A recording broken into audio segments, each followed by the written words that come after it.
কার্যক্রম নিষিদ্ধ আওয়ামী লীগের প্রতিষ্ঠা বার্ষিকীকে কেন্দ্র করে নাশকতা এড়াতে ঢাকা, গাজীপুর, নারায়ণগঞ্জ, ফরিদপুর, গোপালগঞ্জ, চট্টগ্রামে সেনা মোতায়েন করেছে সরকার। স্বরাষ্ট্রমন্ত্রী বলেছেন, বিভিন্ন স্থানে অপতৎপরতার চেষ্টা চালাচ্ছে দলটির নেতাকর্মীরা। বাড়তি সতর্কতার অংশ হিসেবেই সেনাবাহিনীকে মাঠে নামানো হয়েছে। নারায়ণগঞ্জ-3 আসনের এমপির ছেলেকে পুলিশ হেফাজতে নেয়ার কারণও ব্যাখ্যা করেন তিনি। শারমিন নীরা রিপোর্ট। 23 জুন কার্যক্রম নিষিদ্ধ আওয়ামী লীগের প্রতিষ্ঠাবার্ষিকী উপলক্ষে গেল কয়েকদিন বিভিন্ন স্থানে ঝটিকা মিছিল করতে দেখা গেছে দলটির নেতাকর্মীদের। গোয়েন্দা সংস্থাগুলোর শঙ্কা, এদিন অনেক স্থানে বিশৃঙ্খলা করতে পারে দলটির কর্মীরা। তাই বাড়তি সতর্কতা হিসেবে ঢাকা, গাজীপুর, নারায়ণগঞ্জ, চট্টগ্রাম মহানগর, ফরিদপুর ও গোপালগঞ্জ জেলায় সেনা মোতায়েন করা হয়েছে বলে জানান স্বরাষ্ট্রমন্ত্রী। 22 থেকে 30 জুন পর্যন্ত মাঠে থাকবেন তারা। কার্যক্রম নিষিদ্ধ যে মাফিয়া বাহিনী আওয়ামী লীগের কিছু অপতৎপরতা লক্ষ্য করা যাচ্ছে। বিভিন্ন ডিস্ট্রিক্টে আমরা দেখেছি তারা মিছিল মিটিং করার মতো কিছু কার্যক্রম হাতে নিয়েছে, দুই একটা দেখা গিয়েছে। তাতে করে আমাদের মনে হয়েছে তারা হয়তো একটা অস্থিরতা সৃষ্টির পায়তারা করলেও করতে পারে। এই বিবেচনায় আমরা আমাদের সমস্ত বাহিনীগুলোকে সতর্ক থাকার জন্য নির্দেশনা দিয়েছি, যা সবসময় থাকে। এর আগে 1.5 বছর সেনাবাহিনী মাঠে থাকার পরও চলতি মাসেই তাদের তুলে নেওয়ার প্রক্রিয়া শুরু করে বর্তমান সরকার। তাহলে এখন আবার কেন সেনা মোতায়েনের প্রয়োজন হলো সে ব্যাখ্যাও দিলেন স্বরাষ্ট্রমন্ত্রী। সিভিল পাওয়ার মাঝে মধ্যে বিজিবিকে আনি, মাঝে মধ্যে সেনা সদস্যদেরকে আমরা নিয়োগ করি। এটা রুটিন ওয়ার্ক। চাঁদাবাজি সহ বিভিন্ন অভিযোগে নারায়ণগঞ্জ-3 আসনের বিএনপির এমপি আজহারুল ইসলাম মান্নানের ছেলে খায়রুল ইসলামকে হেফাজতে নেয় ডিবি।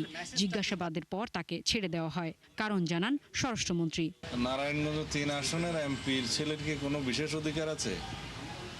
আইনের চোখে সবাই সমান। পুলিশের কাছে বিভিন্ন রকম অভিযোগ ছিল তার বিরুদ্ধে, সেগুলোর জন্য জিজ্ঞাসাবাদের জন্য তাকে তারা নিয়ে এসছে, জিজ্ঞাসাবাদ করেছে এবং প্রয়োজন মনে করেছে তার কাছ থেকে মুসলাকা নেওয়ার প্রয়োজন নিয়ে মুসলাকা নিয়ে ছেড়ে দিয়েছে। তিনি আরো দাবি করেন, দেশের আইন শৃঙ্খলা পরিস্থিতি আগের চেয়ে ভালো। শারমিন নীরা, 71, ঢাকা। দেশের গুরুত্বপূর্ণ 6 জেলায় দায়িত্বরত সশস্ত্র বাহিনীর ক্যাপ্টেন পদমর্যাদা ও তদূর্ধ্ব পদমর্যাদার কর্মকর্তাদের বিশেষ নির্বাহী ম্যাজিস্ট্রেটের ক্ষমতা দিয়েছে সরকার। সোমবার জনপ্রশাসন মন্ত্রণালয়ের এক বিশেষ প্রজ্ঞাপনে এই সিদ্ধান্তের কথা জানানো হয়। আগামী 30 জুন পর্যন্ত নির্দিষ্ট এলাকাগুলোতে এই আদেশ কার্যকর থাকবে।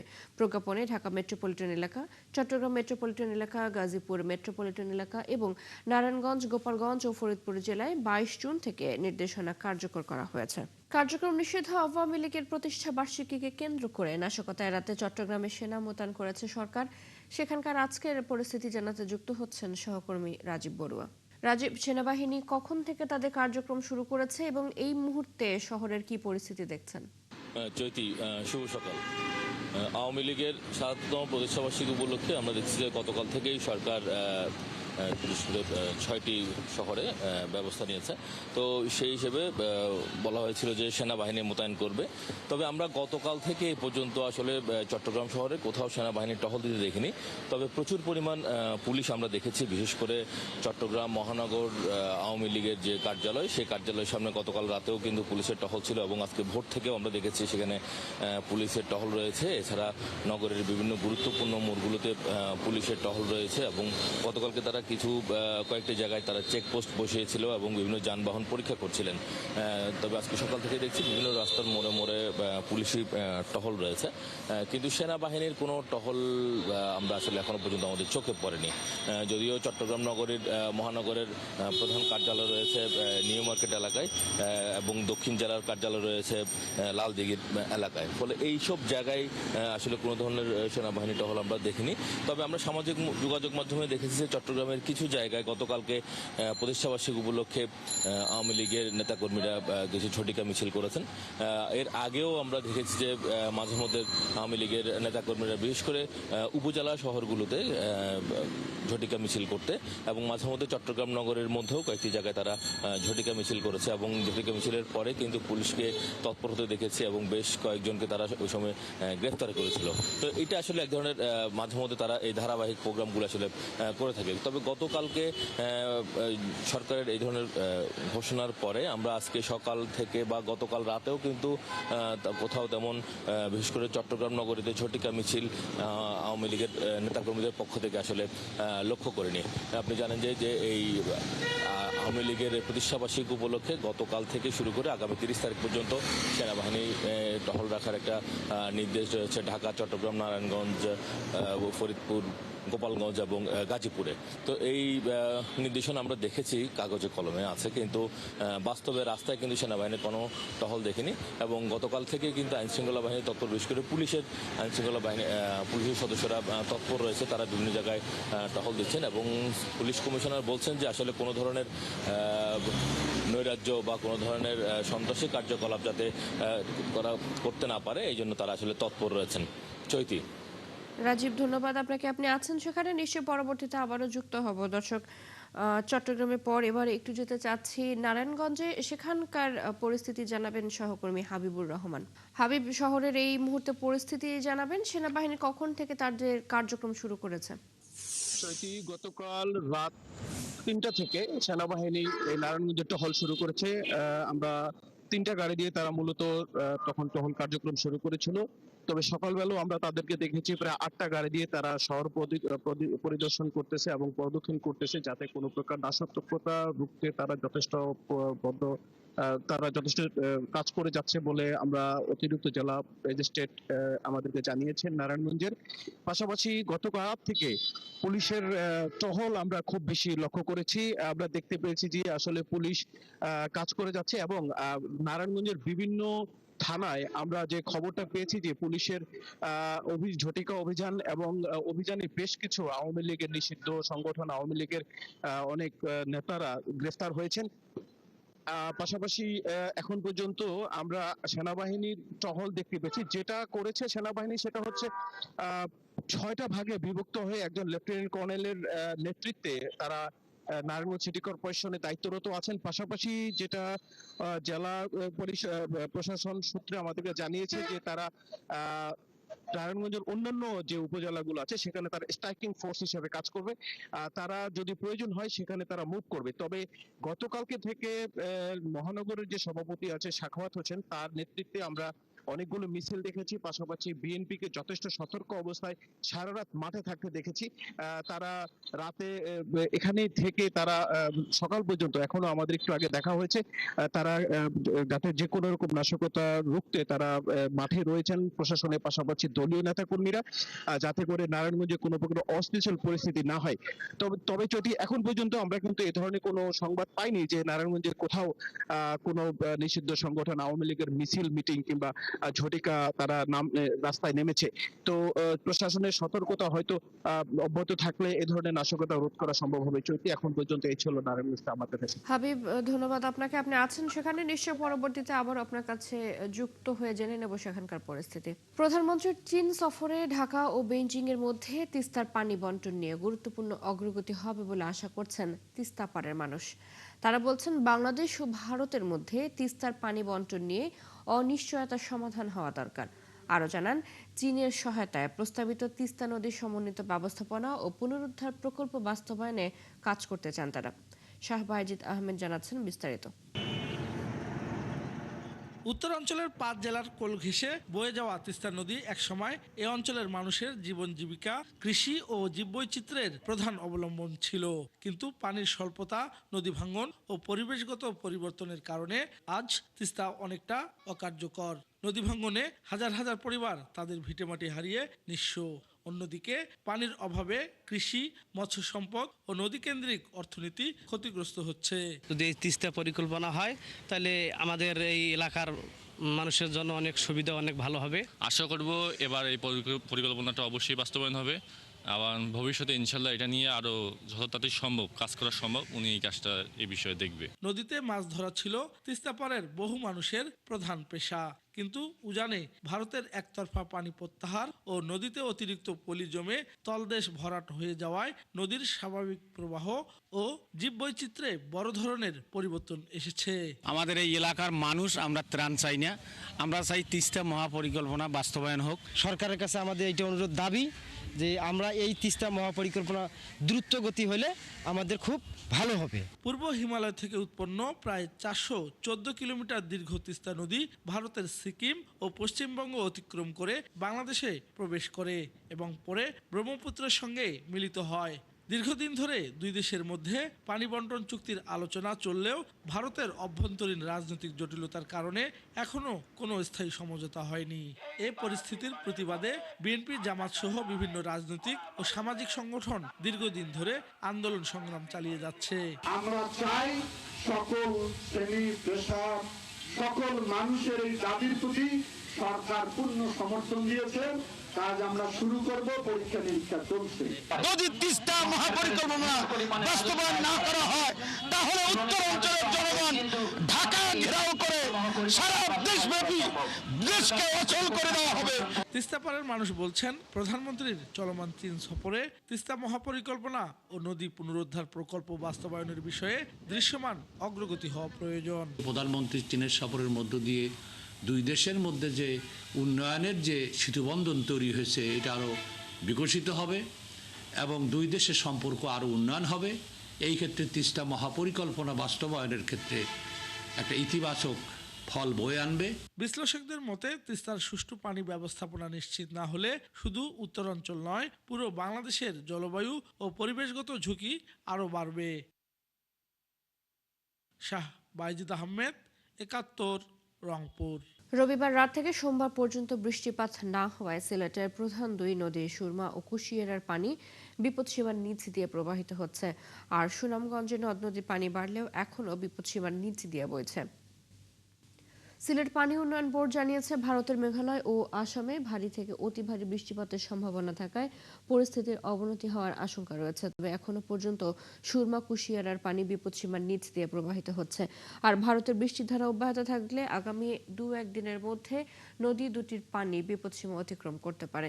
মূলত আগামী কয়েকদিনের বৃষ্টিপাত এবং উজান থেকে নেমে আসা পানি প্রবাহের উপর সিলেট অঞ্চলের সার্বিক বন্যা পরিস্থিতি নির্ভর করবে বলেও জানায় পানি উন্নয়ন বোর্ড। টানা 3 দিনের পাহাড়ি ঢল ও ভারী বৃষ্টিপাতের প্রভাবে নেত্রকোনার বিভিন্ন নদ নদীর পানি বৃদ্ধি অব্যাহত রয়েছে। জেলার কয়েকটি নদীর পানি বিপদসীমার কাছাকাছি পৌঁছেছে, তবে সোমবার সন্ধ্যা পর্যন্ত কোনো নদীর পানি বিপদসীমা অতিক্রম করেনি। পানি উন্নয়ন বোর্ড নেত্রকোনার সর্বশেষ তথ্য অনুযায়ী জেলার 6টি পর্যবেক্ষণ স্টেশনের মধ্যে কর্মাকান্দা উপজেলার উপদাখালী নদীর পানি সবচেয়ে বেশি ঝুঁকিপূর্ণ অবস্থানে রয়েছে। দিনব্যাপী নদীটির পানি ধীরে ধীরে বৃদ্ধি পেয়েছে। পানি উন্নয়ন বোর্ডের কর্মকর্তারা জানান, উজান থেকে নেমে আসা পাহাড়ি ঢল ও টানা বৃষ্টির কারণে জেলার অধিকাংশ নদ নদীর পানি বাড়ছে। আগামী কয়েকদিন বৃষ্টিপাত অব্যাহত থাকলে পানি আরও বৃদ্ধি পাওয়ার আশঙ্কা রয়েছে।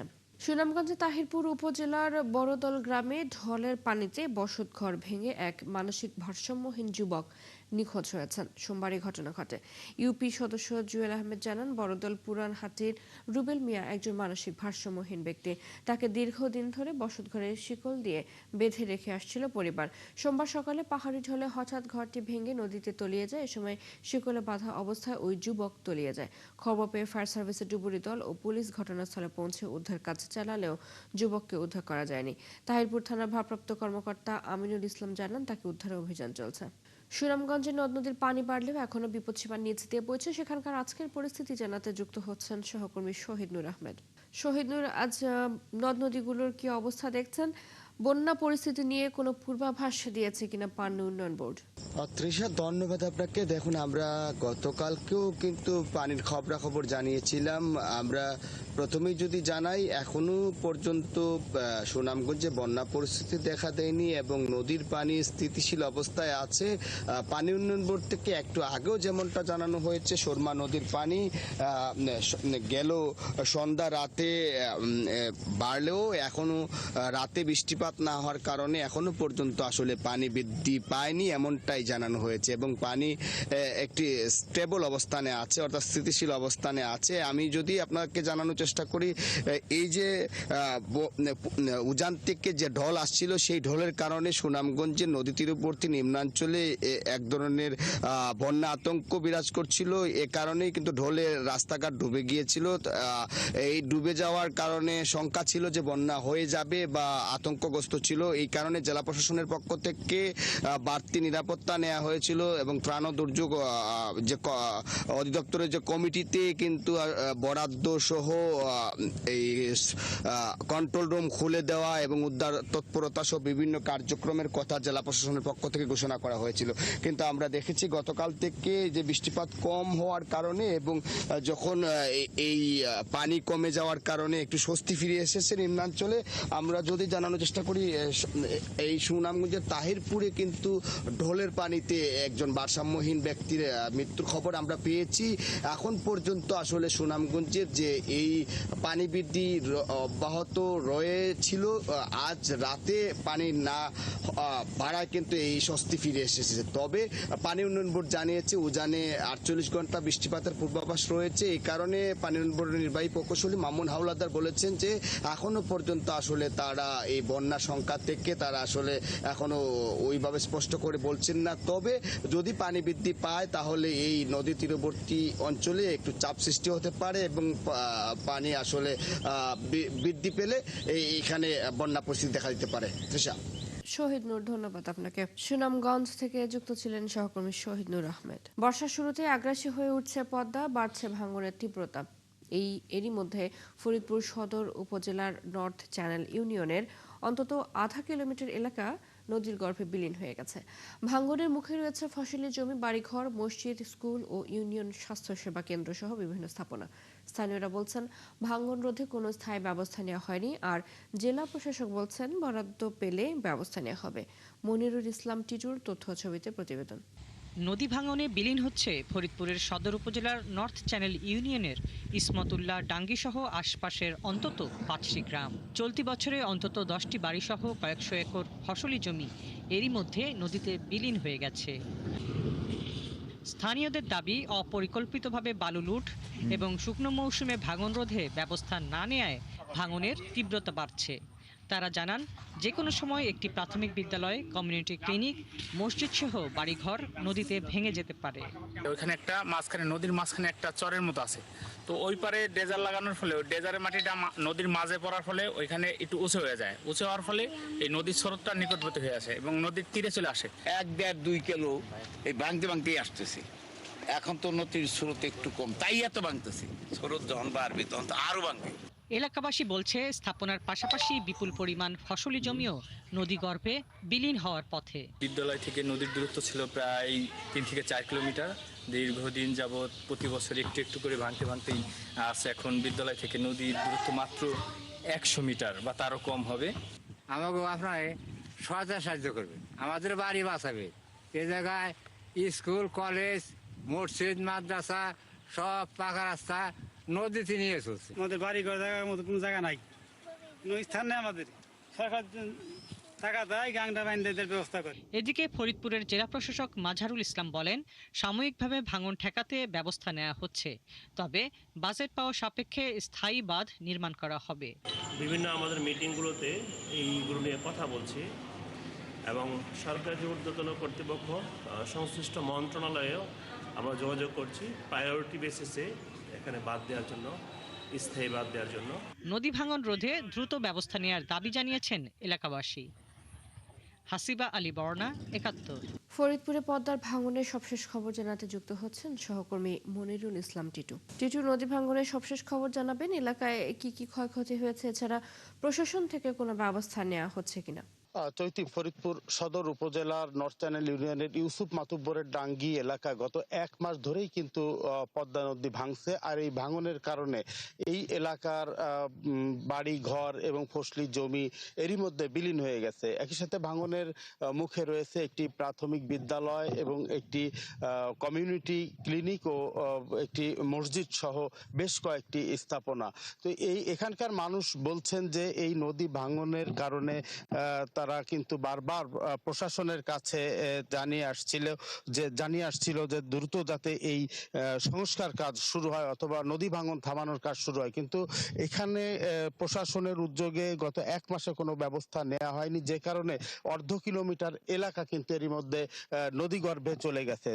যদিও গতকাল আমার সাথে কথা হয়েছে পানি উন্নয়ন বোর্ডের নির্বাহী প্রকৌশলীর সাথে, তিনি জানিয়েছেন যে দ্রুত সেখানে আপৎকালীন যে ব্যবস্থা সেটি গ্রহণের উদ্যোগ নেওয়া হয়েছে এবং আপাতত বালুর বস্তা ফেলে ভাঙন প্রতিরোধের ব্যবস্থা করা হবে সেটি জানানো হয়েছে। যদিও গতকাল বিকাল পর্যন্ত বা সন্ধ্যা পর্যন্ত বালুর বস্তা ফেলার কাজ শুরু হয়নি, তো আজকে সকাল থেকেই বেশ কয়েকটি পয়েন্টে বালুর বস্তা ফেলা হবে এমনটি জানিয়েছেন পানি উন্নয়ন বোর্ড। আমি কথা বলেছিলাম ফরিদপুরের জেলা প্রশাসকের সাথে, তিনি কিন্তু জানিয়েছেন যে এখানে আসলে স্থায়ী বাঁধ নির্মাণ করা দরকার, আর স্থায়ী বাঁধ নির্মাণ করা সেটি শুকনো মৌসুম ছাড়া সম্ভব নয়, আর সেজন্য বড় পরিকল্পনা দরকার। তো তিনি জানিয়েছেন যে আগামী শুকনো মৌসুমে বড় পরিকল্পনার মাধ্যমে এই এলাকাতে যে একটি স্থায়ী বাঁধ নির্মাণ করা যায় কিনা সেই বিষয়টি প্রশাসনের পক্ষ থেকে ভেবে দেখা হবে এবং উদ্যোগ নেওয়া হবে। চৈতি। টিটু, ধন্যবাদ আপনাকে। ফরিদপুরে পদ্মার ভাঙনের খবর জানাচ্ছিলেন সহকর্মী মনিরুল ইসলাম টিটু। চট্টগ্রামের পোলো গ্রাউন্ড এলাকায় রেলওয়ে পাবলিক স্কুলে চুরির অভিযোগে যুবক জয়নালের মৃত্যুর ঘটনায় এখনো ক্ষুব্ধ স্বজন সহ এলাকার মানুষ। দ্রুত ঘটনা তদন্ত করে দোষীদের গ্রেপ্তারের দাবিতে বিক্ষোভ করেছেন তারা। আর এমন ঘটনায় আতঙ্কে স্কুলের শিক্ষক সহ অভিভাবকরা। এ বিষয়ে পুলিশ বলছে, হত্যার ঘটনায় মামলা দায়েরের পর 4 জনকে গ্রেপ্তার করা হয়েছে। সিসিটিভি ফুটেজ সহ বিভিন্ন আলামত দেখে ঘটনা তদন্ত চলছে। জহিরুল ইসলামের ক্যামেরায় আরো জানাচ্ছেন রাজীব বড়ুয়া। চট্টগ্রাম মেডিকেল কলেজ হাসপাতালের মর্গের সামনে বসে আছেন অসহায় এক মা। অপেক্ষা ছেলের সুরুতহাল শেষ হওয়ার, এরপর তার নিথর দেহ নিয়ে ফিরবেন বাড়িতে। কান্না জড়িত কণ্ঠে ছেলে হত্যার বিচার দাবি করেন তিনি। আমি প্রিন্সিপালে কিছু চাই না, প্রিন্সিপালে এখানে ষড়যন্ত্র আছে, সবাই বলতেছে প্রিন্সিপালের ষড়যন্ত্র আছে। প্রিন্সিপালে অর্ডার দিছে, যা প্রিন্সিপাল আমার ছেলেকে কারেন্টটা শর্ট দিছে। যে নিহত জয়নাল ধনিয়ালাপাড়া ছোট মসজিদ এলাকার মৃত দুলালের ছেলে। স্বজনদের অভিযোগ, চুরির অপবাদ দিয়ে নির্যাতনে প্রাণ হারিয়েছে জয়নাল। এদিকে তার মৃত্যুতে হতবাক পরিচিত জনেরা। আর জয়নাল যেখানে কাজ করতেন সেই গ্যারেজের মালিক বলছেন, দীর্ঘদিন ধরে কাজ করলেও তাকে কখনো অনৈতিক কোনো কর্মকাণ্ডে জড়াতে দেখেননি। উনি আমার দোকানে কাজ করতো, চুরি ডাকাতিগুলো আমি দেখি নাই, কারণ আমার দোকানে 5 বছর উনি চাকরি করে। ওরা কেন চড়াতে মানুষ মারি ফেলেছে? ওটা কি বিচার আছে, আইনে আছে? হেড স্যারকে ধরতে হবে। আমরা মূলত তত্ত্ব সবকিছু বিচার চাই, ওর ফাঁসি চাই। এমন একটি ঘটনার পর আতঙ্কিত রেলওয়ে পাবলিক স্কুলের শিক্ষক, শিক্ষার্থী ও অভিভাবকরা। সহকারী প্রধান শিক্ষক জানান, ঘটনার পর স্কুলের 4 জন অফিস সহকারী ও দারোয়ানকে পুলিশ গ্রেফতার করেছে। আমরাও চাই বিষয়টা তদন্ত হোক এবং সুষ্ঠু তদন্তের সাথে আমরা গতকাল আইনশৃঙ্খলা বাহিনীকে যথাযথ সহায়তা করেছি এবং ভবিষ্যতে যদি প্রয়োজন হয় আমরা কিন্তু স্কুল কর্তৃপক্ষ এই বিষয়ে সহায়তা করব। তাকে হালকা পাতলা শাসন করলে করা যায়, কিন্তু ডাইরেক্ট হত্যা করা, ইলেকট্রিক শর্ট দেওয়া এটা কিন্তু ঠিক না। এই ঘটনায় নিহত জয়নালের মা বাদী হয়ে একটি মামলা দায়ের করেছেন। ঘটনাস্থলের সিসিটিভি ফুটেজ দেখে মামলার তদন্ত চলছে জানিয়েছে পুলিশ। এই ঘটনা নিয়ে পুঙ্খানুপুঙ্খ আমাদের তদন্ত চলছে এবং আইনের আওতায় আসতেই হবে, যেই করুক না কেন এটার সাথে জড়িত কাউকেই আমরা ছাড় দেব না। ঘটনার সুষ্ঠু তদন্তের মাধ্যমে প্রকৃত দোষীদের খুঁজে বের করে আইনের আওতায় আনার দাবি নিহতের স্বজনদের। রাজীব বড়ুয়া, ৭১, চট্টগ্রাম। মাদারীপুরের রাজৈরে 4 বছরের এক শিশুকে ধর্ষণের অভিযোগ উঠেছে প্রতিবেশী যুবকের বিরুদ্ধে। নির্যাতিতা মেয়েটিকে গুরুতর অবস্থায় হাসপাতালে ভর্তি করা হয়েছে। এ ঘটনা ক্ষুব্ধ স্বজন সহ এলাকার মানুষ। তারা বলছেন, মামলা হলেও আসামিকে গ্রেপ্তার করতে পারেনি পুলিশ। আরিফুর রহমানের তথ্য ছবিতে প্রতিবেদন। হাসপাতালের বিছানায় প্রচণ্ড যন্ত্রণায় কাতরাচ্ছে 4 বছরের শিশু, অথচ বাড়ির উঠানে খেলা করার কথা ছিল তার। নির্মম পাশবিক নির্যাতনের শিকার এই শিশুটির পরিবারের দিন কাটছে অসহায় অবস্থায়। স্বজনদের অভিযোগ, শনিবার দুপুরে একই গ্রামের চন্দন সরকার শিশুটিকে তার ঘরে ডেকে নিয়ে ধর্ষণ করে। বিষয়টি শিশুটির মা টের পেলে ঘরের দরজা খুলে পালিয়ে যায় চন্দন। পরে পুলিশের পরামর্শে রবিবার শিশুটিকে হাসপাতালে ভর্তি করা হয়। ও আমার মায়ের ডাকে নিয়ে গেছে, ডাকে নিয়ে ও পাশের দরজাও আটকাইছে, সামনের দরজাও আটকাইছে। আর আমার স্যান্ডেল দেখে আর চিল্লাম মিল্লে আমি টের পাইছি যে কি হইলো। আর দরজা খুলে দেখি আমার মায়ের ফুলের পরে হওয়া। প্রথমবার করছে, আমি বুঝতে পারি নাই। মেয়ে বলছে বাবা ব্যথা করে, আমি বুঝতে পারি নাই যে আমার মেয়ে করছে। এই যে দ্বিতীয়বার দেখে আমার স্ত্রী দেখছে, দেখার পরে এই যে নিয়েছি আমি এখানে। 4 বছরের একটা বাচ্চা অভিযোগ নিয়ে এসেছিল, তাকে সেক্সুয়াল অ্যাসল্ট করা হয়েছে একদিন পূর্বে। আমরা তাকে প্রাথমিক চিকিৎসা দিয়ে এখন গাইনি ইউনিটে রেফার করেছি। ওইখানে তার পর্যাপ্ত পরীক্ষার পরে তার সিদ্ধান্ত গ্রহণ করা হবে।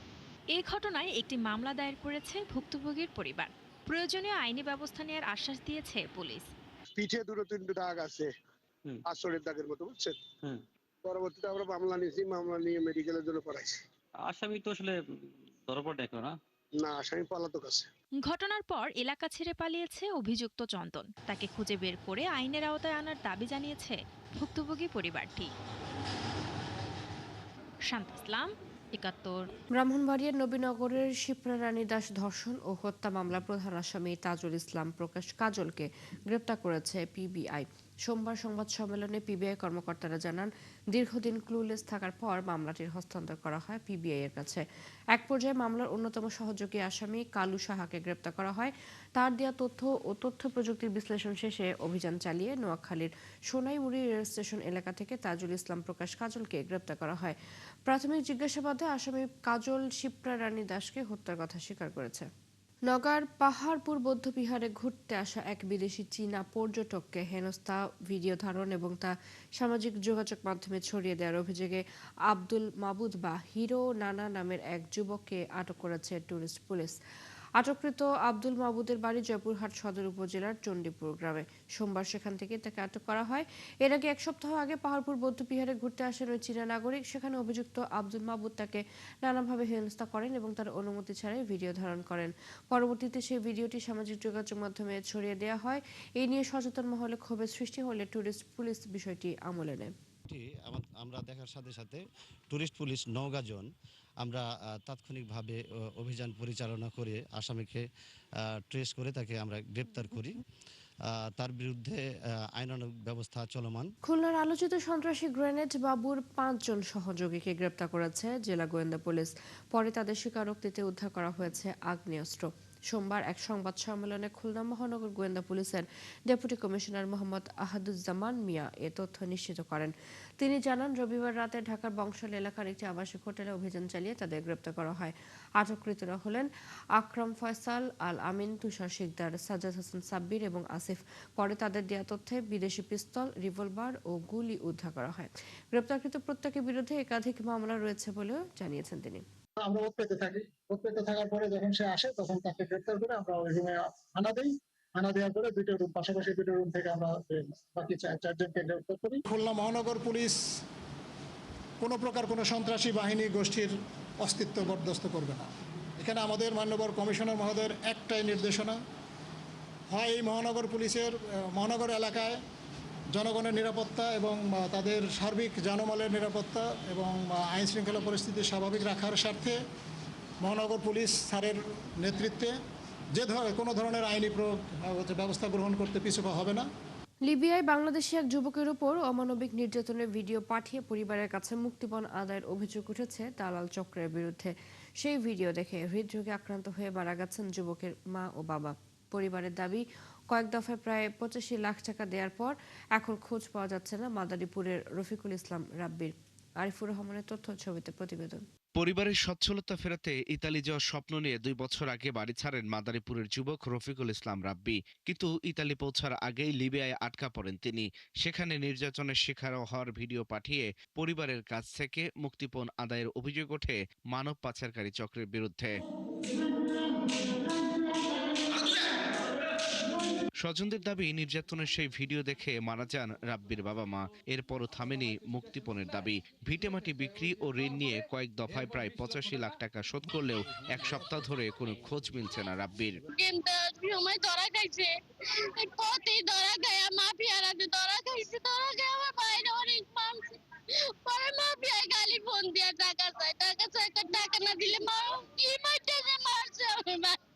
ওনারা নানান ভাবে টাকা নিচ্ছে, মাফিয়াদের মাধ্যমে নিচ্ছে, কালাবুজদের মাধ্যমে নিচ্ছে, তারপরে ভোট ঘরের থেকে ভাঙা নিচ্ছে, জেলে নিয়ে টাকা নিচ্ছে। ওনারা নানান ভাবে আমাদের থেকে টাকা নিচ্ছে, টাকা না দিলে অত্যাচার করছে। প্রায় 85 লক্ষ টাকা এই পরিবারটার থেকে নিয়ে গেছে। এই পরিবারটা অসহায় পড়ে গেছে, আর এই ছেলেও পাইতেছে না, কিছু পাইতেছে না। এই ছেলের সঙ্গে আর বাপ মা দুজনই স্ট্রোক করিয়া মারা গেছে। রাব্বির সন্ধান চেয়ে অভিযুক্তদের বাড়িতে যান স্বজনরা, তবে তাদের কাছ থেকে কোনো স্পষ্ট জবাব মেলেনি। ধরা খাইছে নাকি সেই সময় না, যে লোক দিছে কাউসারের বাইরে, পরে যে ইলিয়াসের সাথে এসে বলছে যে কাকি আমার বাইরে তো ধরা খাইছে, একটু আপনি জামাইরে কোন সারাই আইন না করতেন। ঘটনাটি তদন্ত করে প্রয়োজনীয় আইনগত ব্যবস্থা নেওয়ার কথা জানিয়েছে পুলিশ। তো মানব পাচার মামলা তদন্ত কিন্তু একটু দীর্ঘ সূত্রিতা, এই জন্যই আসলে দীর্ঘ সময় লেগে যায়। তো দীর্ঘ সময় লেগে তদন্ত করার পর অবশ্যই আমরা একটি ভালো ফলাফল দেওয়ার আশা আমরা করি। ভুক্তভোগী যেন তার সুনিশ্চিত তার ন্যায় বিচার পায় এবং যিনি আসলে অপরাধী সে যেন শাস্তি পায়, সে বিষয়ে কিন্তু আমরা আমাদের তদন্ত আমরা সেভাবেই পরিচালনা করি। এখন পরিবারের দাবি রাব্বিকে জীবিত উদ্ধার এবং মানব পাচারকারী চক্রের সঙ্গে জড়িতদের দ্রুত আইনের আওতায় আনা। আল ইমরান, ৭১। ময়মনসিংহের শিল্পাচার্য জয়নুল আবেদিন উদ্যান এখন খাবার আর বাহারি পণ্য ব্যবসায়ীদের দখলে। ভ্রাম্যমাণ এই ব্যবসায়ীরা পার্কে ঝুঁকিপূর্ণ গ্যাস সিলিন্ডার নিয়ে দোকান বসিয়ে নষ্ট করছে পরিবেশ। প্রশাসনের সামনে এমন অবৈধ দোকান করায় ক্ষুব্ধ পরিবেশবাদী সহ নানা শ্রেণী পেশার মানুষ। বাবুল হোসেনের তথ্য ছবিতে প্রতিবেদন।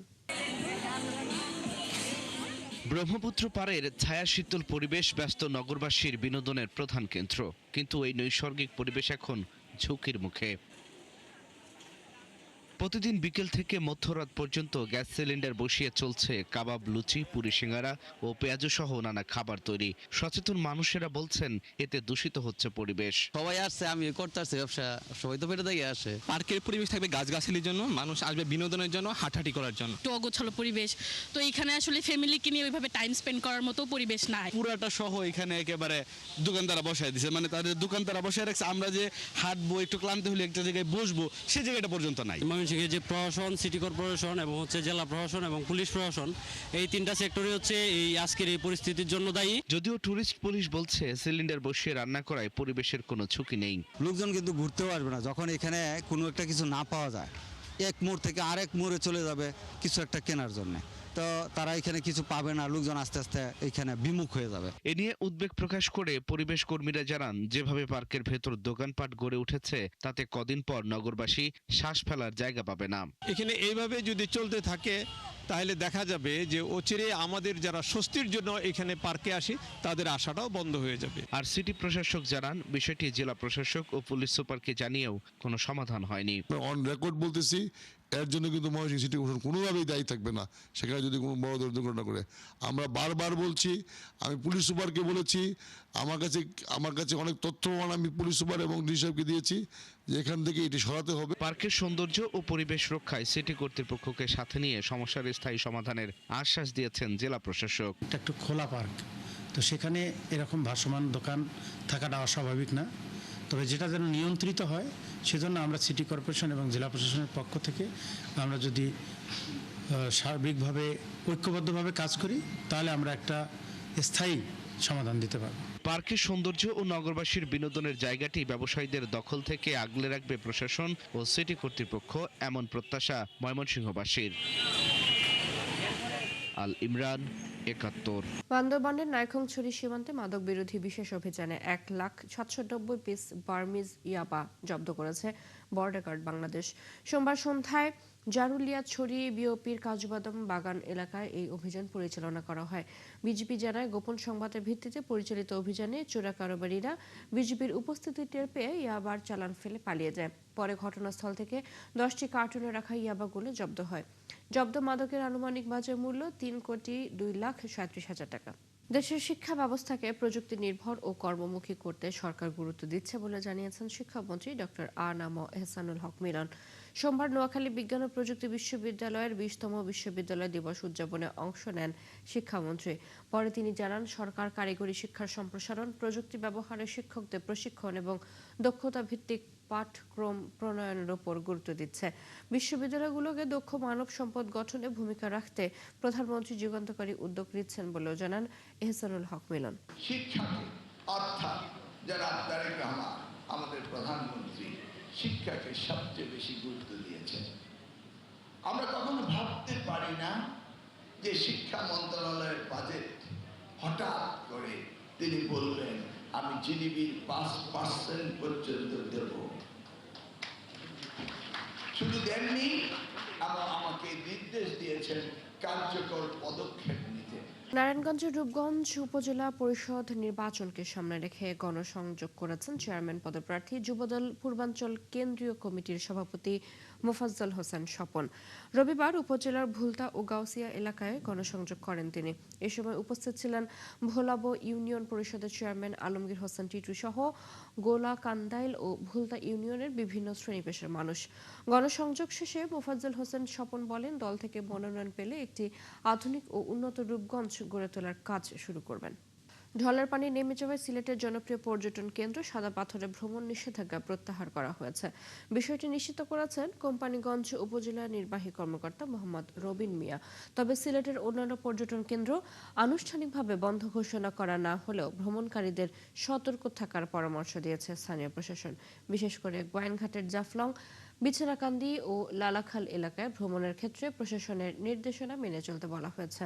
বাংলাদেশ আবহাওয়া অধিদপ্তরের তথ্য অনুযায়ী 21 থেকে 28 তারিখ পর্যন্ত একটি ভারী বৃষ্টিপাতের সম্ভাবনা রয়েছে। এই বৃষ্টিপাত অব্যাহত থাকলে আমাদের নদ নদীগুলো বিপদসীমার কাছাকাছি পানি আসতে পারে। এক্ষেত্রে স্বল্পমেয়াদী বন্যার একটা আশঙ্কা বাংলাদেশ আবহাওয়া অধিদপ্তর করা হচ্ছে।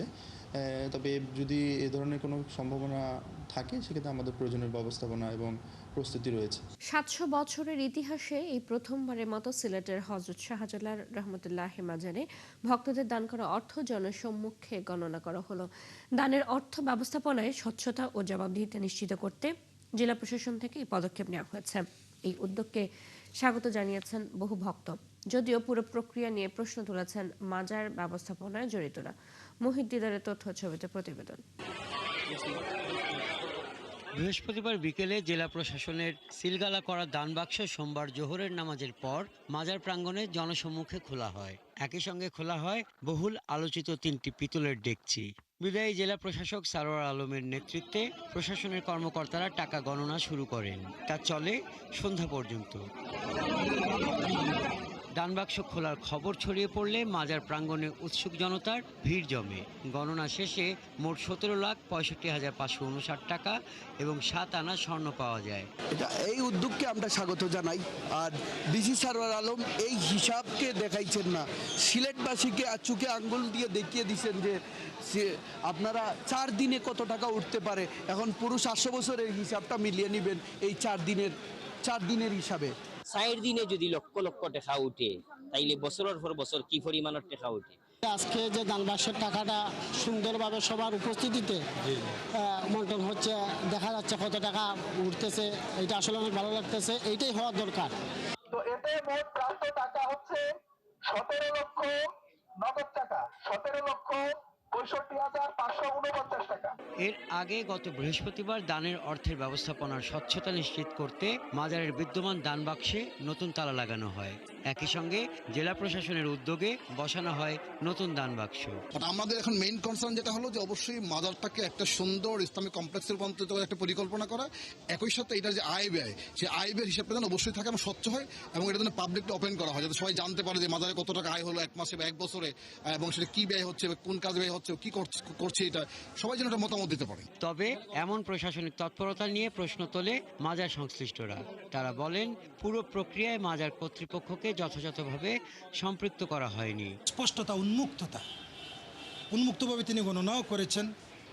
এটি সুশাসনের জন্য তো অবশ্যই ভালো, কিন্তু কথা ছিল এরকম, বলেছিলেনও তিনি যে আমরা সকলে মিলে টাকা উন্মুক্ত করব, কর্তৃপক্ষ থাকবেন, কর্তৃপক্ষের মাধ্যমে তার দরকার যে অ্যাকাউন্ট আছে সেই অ্যাকাউন্টে টাকাগুলো জমা হবে। আজকে যেটা হলো দুঃখজনক, একেবারেই কষ্টদায়ক, মর্মাহত হয়েছেন আমরা, অনেকেই মর্মাহত হয়েছেন। হযরত শাহজালাল রহমতুল্লাহি আলাইহির মাজারের 700 বছরের ইতিহাসে এই প্রথম প্রকাশ্যে দান বাক্স খুলে টাকা গোনা হলো। হাসান আহমেদ, একাত্তর। ফেনীতে নানা আয়োজনে সংবাদভিত্তিক চ্যানেল ৭১ টেলিভিশনের ১৪তম প্রতিষ্ঠা বার্ষিকী উদযাপিত হয়েছে। সোমবার ফেনী প্রেস ক্লাবে আয়োজন করা হয় বর্ণাঢ্য এক অনুষ্ঠানের। ৭১ টেলিভিশন ফেনী ব্যুরো অফিসের উদ্যোগে অনুষ্ঠানে প্রধান অতিথি ছিলেন জেলা প্রশাসক মনিরা হক। এছাড়াও বিভিন্ন রাজনৈতিক জনপ্রতিনিধি, সাংবাদিক, সাংস্কৃতিক ব্যক্তিত্ব ও সুশীল সমাজের প্রতিনিধিরা আয়োজনে অংশ নেন। সত্য ও জনস্বার্থের পক্ষে প্রতিষ্ঠানটির নির্ভীক ভূমিকা ভবিষ্যতে অব্যাহত থাকবে বলে আশা করেন বক্তারা। আলোচনা শেষে কেক কাটা ও শুভেচ্ছা বিনিময়ের মধ্য দিয়ে প্রতিষ্ঠা বার্ষিকীর আয়োজন সম্পন্ন হয়। 15 বছরে আমরা ৭১ টেলিভিশনকে যেরকম দেখতে চাই যে দল মতের ঊর্ধ্বে উঠে সাংবাদিকতার যে মূলনীতিগুলো আছে এগুলো মেনে তারা বস্তুনিষ্ঠ নিরপেক্ষ সংবাদ পরিবেশন করবে, যার মাধ্যমে গণমানুষ সংবাদ জানতে পারবে, উপকৃত হবে এবং সরকারি দপ্তর থেকে শুরু করে অন্যান্য কনসার্ন যারা আছে তারা উপকৃত হবে এবং অনুসন্ধানী প্রতিবেদন হোক বা সমাজ, সাহিত্য, সংস্কৃতি এইগুলোকে হাইলাইট করে পজিটিভ সাংবাদিকতার পরিচয় রাখবে। কক্সবাজার শহর থেকে এবার বিশ্ব মঞ্চ জয়ের গল্প লিখতে যাচ্ছে নবম শ্রেণীর এক কিশোরে। মর্যাদাপূর্ণ আন্তর্জাতিক ইংরেজি অলিম্পিয়াড টিন ইগল ইউকের চূড়ান্ত আসরে অংশ নিতে শনিবার যুক্তরাজ্যে গেছেন সুরাইয়া আলম। কামরুল ইসলাম মিন্টুর প্রতিবেদন। কক্সবাজার নবম শ্রেণীতে পড়ে সুরাইয়া আলম। সে Teen Eagle UK International Language কম্পিটিশনে ফাইনাল রাউন্ডে অংশ নিতে যাত্রা করেছে যুক্তরাজ্যে।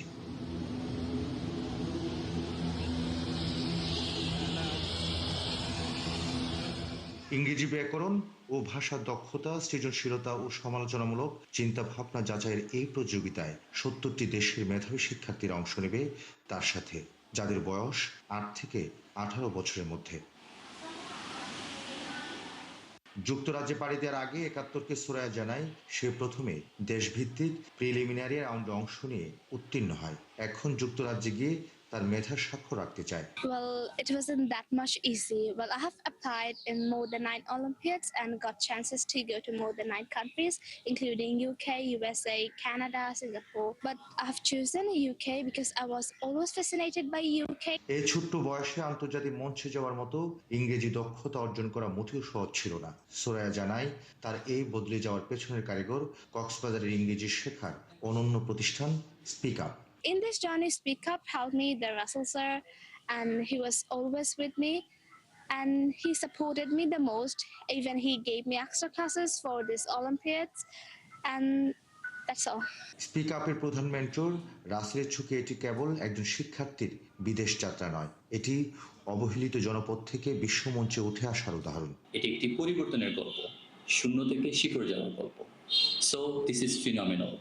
This experience will help to grow and to get international identity and to represent our country with confidence. So when she'll come back, she'll inspire a lot of students and she'll do good. Cox's Bazar ইতিহাসে এই প্রথম কোন শিক্ষার্থী tin eagle ইউকের finalist হয়ে যুক্তরাজ্যের মঞ্চে উঠবে। সুরাইয়া কক্সবাজার সরকারি বালিকা উচ্চ বিদ্যালয়ের শিক্ষার্থী। পুরো দেশ থেকে সুরাইয়া আলমের সাথে অংশ নেবে আরো 7 জন মেধাবী শিক্ষার্থী। সুরাইয়া কক্সবাজার পৌরসভার পাহাড়তলির নুরুল আলমের কন্যা। নিজের স্বপ্ন দেখতে শিখবো। কামরুল ইসলাম মিন্টু, ৭১, কক্সবাজার। চলছে দেশজোগ সরাসরি সংবাদ এবং অনুষ্ঠান দেখতে চোখ রাখুন ৭১ ফেসবুক পেজে, সাবস্ক্রাইব করুন ৭১ ইউটিউব চ্যানেল। থাকুন ৭১-এর সাথে।